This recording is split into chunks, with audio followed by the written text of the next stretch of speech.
Hello all, welcome to Catalectics. നമ്മൾ കഴിഞ്ഞ വീഡിയോസിൽ ഡിസ്കസ് ചെയ്തത് ഇൻട്രൊഡക്ടറി എക്കണോമിക്സ് ഫസ്റ്റിലെ ഫസ്റ്റ് മൊഡ്യൂളായ ബേസിക്സ് ഓഫ് എക്കണോമിക്സ് എന്ന മൊഡ്യൂളാണ്. അത് കംപ്ലീറ്റായി ഇനിയിപ്പോൾ രണ്ടാമത്തെ മൊഡ്യൂളിലേക്കാണ് നമ്മൾ ഡിസ്കസ് ചെയ്യാൻ പോകുന്നത്. രണ്ടാമത്തെ മൊഡ്യൂളിൻ്റെ പേരാണ് demand and supply. Demand and supply discuss ചെയ്യുന്നതിന് മുന്നേ നിങ്ങൾക്ക് ഈ വീഡിയോ ഇഷ്ടമായാൽ ലൈക്ക് ചെയ്യുക, ചാനൽ സബ്സ്ക്രൈബ് ചെയ്യുക, ബെല്ലൈക്കൺ ക്ലിക്ക് ചെയ്യുക, ഷെയർ ചെയ്യുക, ഡൗട്ട്സും അഭിപ്രായങ്ങളും കമൻറ്റ് ചെയ്യുക. നമ്മൾ ഡിസ്കസ് ചെയ്യാൻ പോകുന്നത് സെക്കൻഡ് മൊഡ്യൂളായ ഡിമാൻഡ് ആൻഡ് സപ്ലൈ ആണ്. അതിൽ ഫസ്റ്റത്തെ ടോപ്പിക്കാണ് യൂട്ടിലിറ്റി. ഒന്നാമത്തെ ഇമ്പോർട്ടൻ്റ് ആയ ടോപ്പിക്കാണ് യൂട്ടിലിറ്റി. നിങ്ങൾക്ക് ഈ യൂട്ടിലിറ്റി എന്ന ഭാഗത്തിൽ നിന്നും ചെറിയ രീതിയിലുള്ള ക്വസ്റ്റ്യൻസ് വരാൻ ചാൻസ് ഉണ്ട്. ഏറ്റവും കൂടുതൽ ഫസ്റ്റ് മൊഡ്യൂളിനേക്കാൾ ഏറ്റവും കൂടുതൽ ക്വസ്റ്റ്യൻസിന് ചാൻസ് ഉള്ള മൊഡ്യൂളാണ് സെക്കൻഡ് മൊഡ്യൂൾ എന്ന് പറയുന്നത്. ഈ സെക്കൻഡ് മൊഡ്യൂളിൽ നിന്നാണ് ഏറ്റവും കൂടുതലായിട്ട് ക്വസ്റ്റ്യൻസ് കണ്ടുവരുന്നത്. അതിൽ പ്രധാനപ്പെട്ട ഒരു ചെറിയൊരു ടോപ്പിക്കാണ് യൂട്ടിലിറ്റി എന്ന് പറയുന്നത്. കോൺസെപ്റ്റ് ഓഫ് യൂട്ടിലിറ്റി എന്താണെന്ന് നോക്കാം. എന്താണ് utility? Utility is introduced by Jeremy Bentham in 1789 and Jevons 1871. അതായത് യൂട്ടിലിറ്റി ഇൻട്രൊഡ്യൂസ് ചെയ്തത്, ഈ ഒരു കോൺസെപ്റ്റ് യൂട്ടിലിറ്റി എന്ന കോൺസെപ്റ്റ് ഇൻട്രൊഡ്യൂസ് ചെയ്തത് ആരാണ്? ജെർമി ബെന്തമാണ്, 1789. അപ്പോൾ ഫസ്റ്റ് ചോദിക്കും, നിങ്ങളോട് വൺ വേർഡ് ചിലപ്പോൾ ചോദിക്കാം, ആരാണ് യൂട്ടിലിറ്റി ഇൻട്രൊഡ്യൂസ് ചെയ്തത് എന്ന് നിങ്ങൾക്ക് MCQ ആയിട്ട് ചോദിക്കാം. എന്തായാലും നമ്മൾ സോഷ്യൽ തോട്ടിലായിരുന്നു ജെർമി ബെന്തം, അതായത് സാമൂഹിക ചിന്ത ആ വിഭാഗത്തിലായിരുന്നു ജെർമി ബെന്തം യൂട്ടിലിറ്റി എന്ന കോൺസെപ്റ്റ് കൊണ്ടുവന്നത്. 1789 കൊണ്ടുവന്നത്. പിന്നെ നമ്മുടെ എക്കണോമിക് തോട്ടിലേക്ക് യൂട്ടിലിറ്റി ഇൻട്രൊഡ്യൂസ് ചെയ്തത് ജേവൻസ് ആണ്. 1871 ജേവൻസ് എന്ത് ചെയ്തത്? എക്കണോമിക് തോട്ടിൽ യൂട്ടിലിറ്റീനെ ഇൻട്രൊഡ്യൂസ് ചെയ്തത്. എന്തായാലും യൂട്ടിലിറ്റി എന്ന കോൺസെപ്റ്റ് ഇൻട്രൊഡ്യൂസ് ചെയ്തത് ആരാണ് എന്ന ക്വസ്റ്റ്യൻ ചോദിച്ചാൽ ആ ഓപ്ഷനിൽ ജെർമി ബെന്തം ഉണ്ടെങ്കിൽ നിങ്ങൾക്ക് അതിൻ്റെ ശരിയായ ആൻസർ ജെർമി ബെന്തം തന്നെയാണ്. ഇനി എന്താണ് യൂട്ടിലിറ്റി? ആരാണ് കൊണ്ടുവന്നതെന്ന് പറഞ്ഞു. ഇനി എന്താണ് യൂട്ടിലിറ്റി അഥവാ നമ്മൾ മലയാളത്തിൽ ഉപയുക്തത എന്നൊക്കെ പറയും അല്ലേ? എന്താണ് യൂട്ടിലിറ്റി?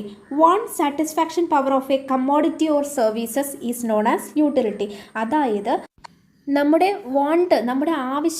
വാണ്ട് സാറ്റിസ്ഫൈ ചെയ്യാനുള്ള, നമ്മുടെ ആവശ്യം പൂർത്തീകരിക്കാനുള്ള ഒരു സാധനത്തിൻ്റെയോ സേവനങ്ങളുടെയോ ഒക്കെയുള്ള കഴിവിനെയാണ്, ആ ഒരു ശക്തിയോ ആ ഒരു പവറിനെയാണ് യൂട്ടിലിറ്റി എന്ന് പറയുന്നത്. അതായത് നമുക്കൊരുപാട് ആവശ്യങ്ങളുണ്ടല്ലോ, നമ്മുടെ ഈ വോണ്ട് സാറ്റിസ്ഫൈ ചെയ്യുന്നത് ഗുഡ്സിലൂടെയോ സർവീസസിലൂടെയോ ഒക്കെ ആയിരിക്കും.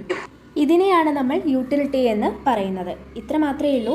നമ്മുടെ മനുഷ്യൻ്റെ ആവശ്യങ്ങളൊക്കെ, അതായത് വാണ്ട്സൊക്കെ സാറ്റിസ്ഫൈ ചെയ്യാനുള്ള ഗുഡ്സിൻ്റെയോ സർവീസസിൻ്റെയോ പവറിനെയാണ് യൂട്ടിലിറ്റി എന്ന് പറയുന്നത്. പിന്നെ യൂട്ടിലിറ്റീൻ്റെ മറ്റ് ഫീച്ചേഴ്സ് എന്ന് പറയുന്നത്, ഈ യൂട്ടിലിറ്റി എന്ന് പറയുന്നത് value in use of commodity. അതായത് നമ്മളൊരു ഗുഡ്സ് യൂസ് ചെയ്തതിലൂടെയാണ് അതിൻ്റെ വാല്യൂ നമുക്ക് മനസ്സിലാക്കുന്നത് അല്ലേ?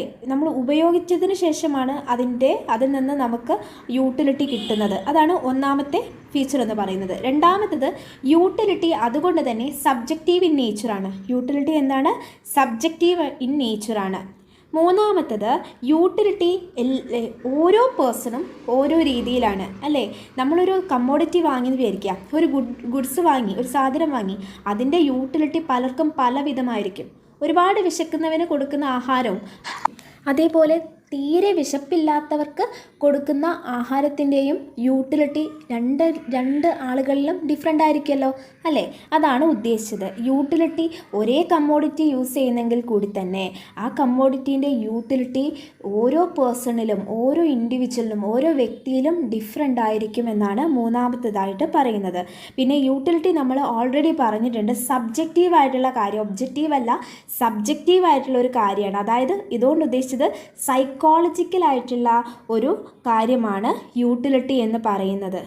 നമുക്ക് ശരിക്കും അതിനെ നമുക്ക് ഒബ്ജക്റ്റീവായിട്ട് ഇൻഡിക്കേറ്റ് ചെയ്യാൻ നമുക്ക് സാധിക്കില്ല. അപ്പോൾ ഇത്രയുമാണ് നമ്മൾ യൂട്ടിലിറ്റീൻ്റെ ബേസിക് കോൺസെപ്റ്റ് പറഞ്ഞത്. ആരാണ് ഇത് ഇൻട്രൊഡ്യൂസ് ചെയ്തത്?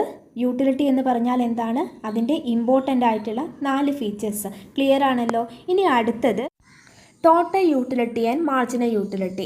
ടോട്ടൽ യൂട്ടിലിറ്റിയും മാർജിനൽ യൂട്ടിലിറ്റിയും യൂട്ടിലിറ്റീൻ്റെ ഒരു ടൈപ്സ് ആണ്. ടോട്ടൽ യൂട്ടിലിറ്റി അഥവാ TU എന്ന് നമുക്ക് ഇൻഡിക്കേറ്റ് ചെയ്യാം. മാർജിനൽ യൂട്ടിലിറ്റി അഥവാ MU എന്ന് ഇൻഡിക്കേറ്റ് ചെയ്യാം.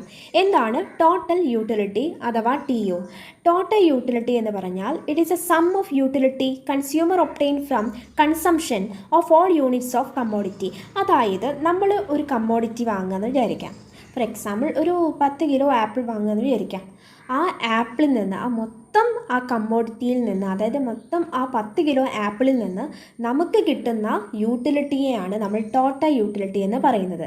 അതായത് നമ്മൾ ആ ഒരു കമ്മോഡിറ്റി വാങ്ങുകയാണെങ്കിൽ അതിൻ്റെ മൊത്തം യൂണിറ്റിൽ നിന്നും നമുക്ക് കിട്ടുന്ന സം ഓഫ് യൂട്ടിലിറ്റിയാണ് ടോട്ടൽ യൂട്ടിലിറ്റി അഥവാ TU എന്ന് പറയുന്നത്. ഓക്കെ, ഇനി അതൊന്നും കൂടി വ്യക്തമായിട്ട് പറയുകയാണെങ്കിൽ നമ്മൾ വാങ്ങിയ കമ്മോഡിറ്റിയിൽ ഒരു 10 കിലോ ആപ്പിളല്ലേ എക്സാമ്പിളായിട്ട് പറഞ്ഞത്.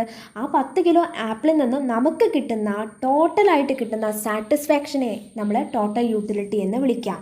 ഓക്കെ, അപ്പോൾ എന്താണ് ടോട്ടൽ യൂട്ടിലിറ്റി എന്ന് മനസ്സിലായല്ലോ. ഇനി അടുത്തതാണ് മാർജിനൽ യൂട്ടിലിറ്റി. മാർജിനൽ യൂട്ടിലിറ്റി എന്ന് പറഞ്ഞാൽ MU എന്ന് നമുക്ക് ഇൻഡിക്കേറ്റ് ചെയ്യാം. Addition to total utility when one more unit of a commodity is consumed. അതായത് മാർജിനൽ യൂട്ടിലിറ്റി എന്താണെന്ന് ചോദിക്കാൻ ചാൻസ് ഉണ്ട്. MU എന്ന് ചോദിക്കാം, അല്ലെങ്കിൽ മാർജിനൽ യൂട്ടിലിറ്റി എന്ന് ചോദിക്കാം. ഇത് കുറച്ച് ചാൻസ് ഉള്ള ക്വസ്റ്റ്യൻ ആണ്. വൺ വേർഡ് ആയിട്ടോ അല്ലെങ്കിൽ നിങ്ങളോട് ഒരു ചെറിയ മാർക്കിലുള്ള ക്വസ്റ്റ്യൻ ആയിട്ടോ ഇത് വരാം. മാർജിനൽ യൂട്ടിലിറ്റി എന്ന് പറഞ്ഞാൽ അഡീഷൻ ടു ടോട്ടൽ യൂട്ടിലിറ്റിയാണ്. എന്താണ് അഡീഷൻ ടു ടോട്ടൽ യൂട്ടിലിറ്റി? അതായത് നമ്മൾ നേരത്തെ പറഞ്ഞു 10 കിലോ ആപ്പിളിൽ നിന്ന് നമുക്ക് മൊത്തമായി കിട്ടുന്ന യൂട്ടിലിറ്റി ആണല്ലോ ടോട്ടൽ യൂട്ടിലിറ്റി. ഇനി മാർജിനൽ യൂട്ടിലിറ്റി എന്ന് പറഞ്ഞാൽ മൊത്തമായിട്ടല്ല കിട്ടുന്നത്. നമ്മൾ ഒരു 10 കിലോ ആപ്പിൾ വാങ്ങിയെന്ന് വിചാരിക്കാം. അതിൽ നമ്മൾ വിചാരിക്കും 1 കിലോ ആപ്പിളും കൂടി നമുക്ക് എക്സ്ട്രാ വാങ്ങണം. അങ്ങനെ 10 കിലോ ആപ്പിളിൽ നിന്ന് നമ്മൾ 1 കിലോയും കൂടി നമ്മൾ എക്സ്ട്രാ നമ്മൾ വാങ്ങി, ഒരു അഡീഷനായിട്ട് നമ്മൾ വാങ്ങി. അങ്ങനെ അഡീഷനായിട്ട് നമ്മൾ വാങ്ങിയത്, അതായത് അഡീഷനായിട്ട് ഉള്ള യൂണിറ്റിൽ നിന്നും നമുക്ക് കിട്ടുന്ന യൂട്ടിലിറ്റിയെയാണ് മാർജിനൽ യൂട്ടിലിറ്റി എന്ന് പറയുന്നത്. ഫോർ എക്സാമ്പിൾ നിങ്ങൾ 10 കിലോ ആപ്പിൾ വാങ്ങിയല്ലോ. ആ ആപ്പിൾ നിങ്ങൾ വിചാരിക്കുക 10 കിലോ പോരാ, ഇനി 1 കിലോയും കൂടി വാങ്ങി നോക്കാം. അപ്പോൾ നിങ്ങൾ എക്സ്ട്രാ 1 കിലോയും കൂടി നിങ്ങൾ വാങ്ങിയിട്ട് അത് നിങ്ങൾ കൺസ്യൂം ചെയ്യും അല്ലേ. അപ്പോൾ അതിൽ നിന്ന് നിങ്ങൾക്ക് കിട്ടുന്ന യൂട്ടിലിറ്റി പിന്നെ വിചാരിക്കുക അങ്ങനെ പിന്നെയും 1 കിലോയും കൂടി വിചാരിക്കുക വാങ്ങുകയെന്ന്, പിന്നെയും നിങ്ങൾ 1 കിലോ കൂടി വാങ്ങുകയെന്ന് വിചാരിക്കുക. അതിൽ നിന്ന് അങ്ങനെ ഓരോ അഡീഷൻ യൂണിറ്റിൽ നിന്നും അധികമായിട്ട് നിങ്ങൾക്ക് പിന്നെ ഉള്ള ഓരോ യൂണിറ്റിൽ നിന്നും നിങ്ങൾക്ക് കിട്ടുന്ന അധികമായി കിട്ടുന്ന യൂട്ടിലിറ്റിയെയാണ് നിങ്ങൾ മാർജിനൽ യൂട്ടിലിറ്റി എന്ന് പറയുന്നത്. ഇതിന് വേറെ രീതിയിലും പറയാം. It is utility from the last unit അല്ലേ. ലാസ്റ്റ് യൂണിറ്റിൽ നിന്നും നമുക്ക് കിട്ടുന്ന യൂട്ടിലിറ്റിയെ നമ്മൾ മാർജിനൽ യൂട്ടിലിറ്റി എന്ന് പറയാം. ഇപ്പോൾ ഇത്രയേ ഉള്ളൂ. അഡീഷൻ എന്ന് കണ്ടു കഴിഞ്ഞാൽ, addition to total utility, addition എന്ന് കണ്ടു കഴിഞ്ഞാൽ അത് മാർജിനൽ യൂട്ടിലിറ്റിയാണ് തീർച്ചയായിട്ടും എന്ന് നിങ്ങൾ മനസ്സിലാക്കുക. ഓക്കെ, അപ്പോൾ ഇതാണ് ടോട്ടൽ യൂട്ടിലിറ്റി, മാർജിനൽ യൂട്ടിലിറ്റി. ഇനി മാർജിനൽ യൂട്ടിലിറ്റിയുടെ ഫോർമുല അതിൻ്റെ പിന്നെ കാണാനുള്ള ഫോർമുലയാണ് തന്നിരിക്കുന്നത്. MU അതായത് marginal utility is equal to delta TU by delta Q. ഇവിടെ ഡെൽറ്റ എന്ന് പറയുന്നത് നിങ്ങളൊരു ട്രയാങ്കിൾ കണ്ടല്ലോ. ആ ട്രയാങ്കിളിനെ നമുക്ക് ഡെൽറ്റ എന്ന് വിളിക്കാം. Delta TU by delta Q. Delta TU എന്ന് പറഞ്ഞാൽ എന്താണ്? Total utility. ഡെൽറ്റ TU എന്ന് പറഞ്ഞാൽ എന്താണ്? ടോട്ടൽ യൂട്ടിലിറ്റിയിൽ വന്ന ചേഞ്ച് എന്നാണ് മനസ്സിലായത്. അതായത് ടോട്ടൽ യൂട്ടിലിറ്റിയിൽ വന്ന മാറ്റത്തെയാണ് ഡെൽറ്റ TU എന്ന് പറയുന്നത്. Divided by delta Q. Q എന്ന് പറഞ്ഞാൽ എന്താണ്? Q എന്ന് പറഞ്ഞാൽ ക്വാണ്ടിറ്റി കൺസംഷൻ, അതായത് നമ്മൾ എത്ര ക്വാണ്ടിറ്റി സാധനം വാങ്ങിയതാണ് Q. ഡെൽറ്റ Q എന്ന് പറഞ്ഞാൽ എന്താണ്? ഈ ക്വാണ്ടിറ്റി കൺസംഷൻ, നമ്മൾ വാങ്ങിയ സാധനത്തിൻ്റെ ചേഞ്ചാണ്, നമ്മൾ എത്ര വാങ്ങി എന്നതിൽ ഉണ്ടാകുന്ന മാറ്റത്തെയാണ് ഡെൽറ്റ Q എന്ന് പറയുന്നത്. അപ്പോൾ മാർജിനൽ യൂട്ടിലിറ്റി കാണാനുള്ള ഇക്വേഷനാണ് delta TU by delta Q. അതായത് ടോട്ടൽ യൂട്ടിലിറ്റിയിൽ വന്ന ചേഞ്ചിനെ എന്തുകൊണ്ട് നമ്മൾ ഡിവൈഡ് ചെയ്യുക? ക്വാണ്ടിറ്റി കൺസ്യൂംഡിൽ വന്ന ചേഞ്ചസിനെ കൊണ്ട് നമുക്ക് ഡിവൈഡ് ചെയ്താൽ മാർജിനൽ യൂട്ടിലിറ്റി കിട്ടും.